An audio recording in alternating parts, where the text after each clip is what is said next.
Hi love, ito pala nangyari sa araw ko. At dito na nga love, mag-uumpisa tayo sa unang araw ko. Nice kong ipakilala sa iyo si Devi at saka si Aliyah, yung kaklase ko. At dyan nga pala ay merong mga junior high school na nagpa-signature. Kita mo naman dyan na sobrang busy ko. Kaya sana pag uwi ko, lambingin mo. Joke lang. At nandyan din pala ang aming teacher, si Sir Ben, yung subject teacher namin sa M-Trip. At dito nga, tamang hintay lang na may bibili sa ballpen natin. At saka dyan, lunch time muna, kasama si Davy. At saka smile din pag may time. At yan ay may business speech kami kasama si Peb. At dito naman, kasama ko ang guro ko at saka si Alaysa din.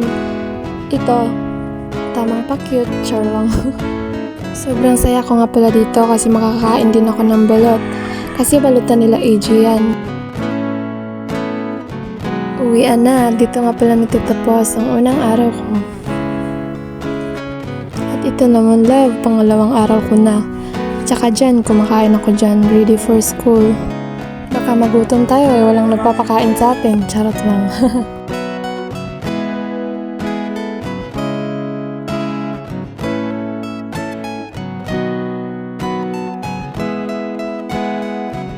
At ito nga pala love, naglalakad ako papuntang school. At saka ayan, nag-iisa lang. Walang kasama wala ka. Charot lang guys, ayan. Pepepe. Kasama ko nga pala si Davy, nag-ano kami snack time. Ayan, tamang hintay lang. Bumibili kasi siya ng french fries, yung favorite niya. Tsaka ako tamang meron lang. At saka si Allen, nanghihingi ng pagkain. At saka guys, ito Valentine's Day nga pala. May mga flowers dito. Tsaka ayan, nag-swap kami ng phone. Ayan na naman, tamang pakit ng kaming dalawa. Walang magawa sa buhay, ang mga bata. Ayan, yung map namin. Tsaka ito. Dito na kami sa school. Ayan, napapagod na ako dyan. At dito nga pala, nanonood din kami ng quiz B sa math. Answer lang answer.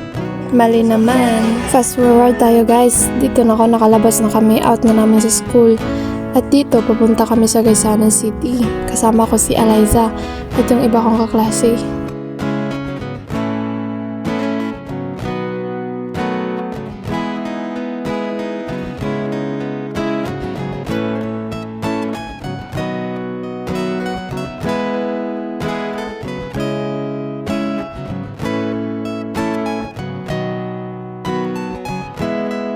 At dito guys, papasok na kami sa Ayan, sumasakay na. Sumasakay! At dito nga pala guys, tapos na kami bumili ng tela. At dito naman, di ko alam kung saan kami pupunta guys. Pero alam nyo, nagpo-post na lang sila dyan. At dito, may nakita kami ni Alaysa na may mga notes. Susumulat din siya. At dito, hawak kamay. Pauwi na nga pala kami dyan. Pero wala kaming masakyan. Oh my god, walang jeep dito, tamang lakad lang. Ito, parang di napagod yung babae. At dito nga pala, naghihintay kami ng jeep. Pero ang tagal ng jeep kasi gabi na. Ayan, nakasakay din sa wakas. At dito nga pala, nagtatapos yung pangalawang araw. Bye-bye! Sana nag-enjoy kayo.